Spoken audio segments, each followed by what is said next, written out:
chronic diseases pay the highest toll in Europe, affecting 2/3 of the population above 65.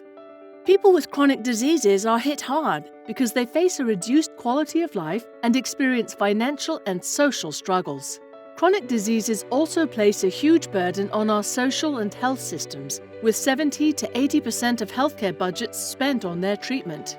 The Joint Action JA-CHRODIS provides answers on how to reduce these burdens. It focuses on diabetes, cardiovascular diseases, and stroke, but its outcomes are applicable to other chronic diseases. So what are the outcomes? JA-CHRODIS encourages the dissemination and exchange of good practices that demonstrate effective and efficient ways to prevent and manage chronic diseases, which can be scaled up and transferred to other settings. The project partners pinpointed promising policies, strategies, and interventions that help to promote health and prevent or delay the onset of chronic diseases, such as programs which offer healthy food in schools, interventions that promote healthy lifestyle at work, or physical activity for senior people. Partners also identified ways to improve patient care, particularly for people with diabetes and people who have more than one chronic diseases, multi-morbid patients.